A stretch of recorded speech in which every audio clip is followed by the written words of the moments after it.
Good afternoon all. ఈరోజు Amberpet police station పరిధిలో DI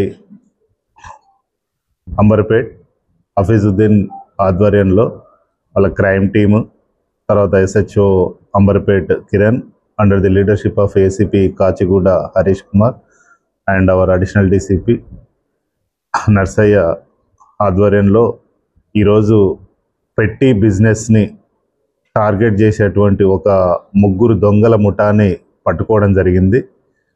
పెట్టి బిజినెస్ అని ఎందుకు చెప్తున్నామంటే, మనకు ఈ దొంగల ముఠ వీళ్ళు ముగ్గురు కూడా దాదాపు ఇప్పటి వరకు జనవరి నుంచి ఇప్పటి వరకు 19 TVS Excel, only TVS Excel bikes మాత్రమే రికవరీ చేయడం జరిగింది వీళ్ళ నుంచి.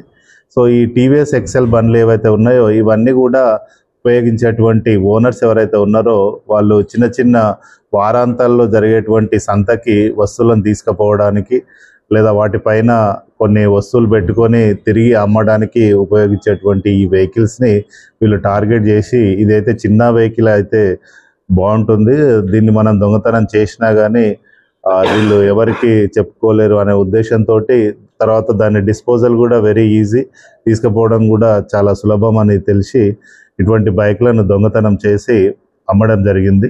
సో అమ్మినటువంటి డిస్పోజ్ చేసినటువంటి ఇద్దరు పర్సన్ని అండ్ దీన్ని దొంగతనం చేసినటువంటి శ్రావణ్ అనే ఏవన్ని, ఇందులో ముగ్గురిని కూడా అరెస్ట్ చేసి వీళ్ళ నుంచి దాదాపు 15 లక్షల విలువ చేసే 19 టీవీఎస్ ఎక్సెల్ బైక్స్ని రికవర్ చేయడం జరిగింది.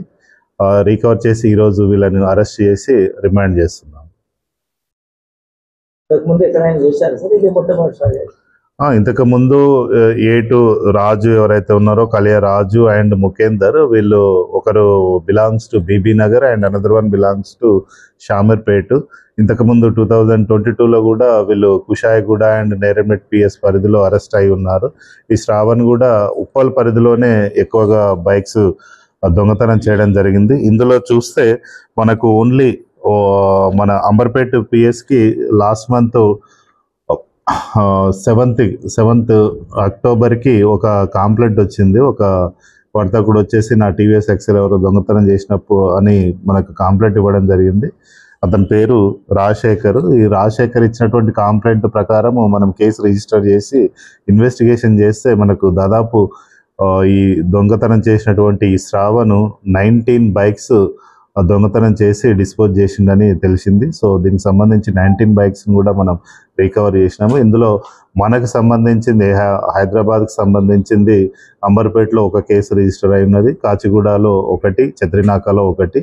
రిమైనింగ్ అన్ని 16 కేసెస్ కూడా మనకు రాచకొండ కమిషనరేట్ పరిధిలో, తర్వాత సైబరాబాద్ కమిషనరేట్ పరిధిలో రిజిస్టర్ అయి ఉన్నాయి. ఇందులో మ్యాక్సిమం చూసుకుంటే ఉప్పల్ పరిధిలోనే దాదాపు 9 కేసెస్, అంటే 9 బైక్స్ కూడా ఉప్పల్ పరిధిలోనే వీళ్ళు దొంగతనం చేశారు. రిమైనింగ్ కూడా మనకు ఉప్పల్లో 9, నేరేడ్మెట్ 2, షామీర్పేట్ 2, కుషాయిగూడ 2, అల్వాల్ 1. సో ఈ విధంగా వీళ్ళు బైక్స్ దొంగతనం చేసి వీటిని డిస్పోజ్ చేస్తూ ఉన్నారు. సో దీనివల్ల మన వీటిపైన ఆధారపడి జీవనోపాధి పొందేటువంటి వర్తకులు ఎవరైతే ఉన్నారో వాళ్ళకు చాలా ఇబ్బంది కలుగుతూ ఉంది. ఎందుకంటే కొత్త బండి చూసుకున్నట్లయితే around on road price it is around 90,000 to 1 lakh వరకు ఉంది. సో వీళ్ళు సెకండ్ హ్యాండ్లో దీన్ని డిస్పోజ్ చేయడము 35,000, 40,000 కూడా డిస్పోజ్ చేశారు. సో అటువంటి వారి నుంచి ఇవి రికవర్ చేయడం జరిగింది.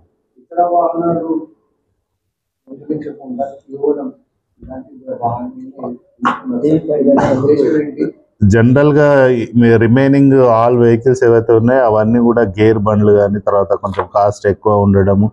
ఈ టీవీఎస్ ఎక్సెల్ అనేది చిన్న వ్యాపారులు జనరల్గా ఉపయోగిస్తారు. సో ఇవి తీసుకుపోవడానికి కూడా చాలా ఈజీగా అవకాశం ఉంది కాబట్టి వీటికి సెక్యూరిటీ ఫీచర్స్ ఏవైతే ఉన్నాయో, కీ అవన్నీ కూడా చాలా సెక్యూరిటీ మెజర్స్ చాలా తక్కువ ఉండడము వీళ్ళకు సులువైపోయింది అనమాట. తర్వాత ఈ చిన్న బండ్లను మనం దొంగతనం చేస్తే వీళ్ళు పోలీస్ స్టేషన్కి వెళ్ళి కంప్లైంట్ ఇచ్చినా కానీ పెద్దగా పట్టించుకోరు అనే ఉద్దేశంతో వాళ్ళ లోపల కనబడుతూ ఉంది. బట్ అట్లాంటి ఉద్దేశం ఏమి లేకుండా మాకు వచ్చినటువంటి ప్రతి కేసును కూడా ప్రాపర్గా ఇన్వెస్టిగేషన్ చేసి ఎంత చిన్నదైనా సరే, అది 100 రూపాయలు కావచ్చు, 1,00,000 రూపాయలు కావచ్చు, ₹1,00,00,000 కావచ్చు, ఏదైనా కానీ దొంగతనం అనేది క్రైమ్ కాబట్టి we're ready to register any type of case and we will detect it. Okay.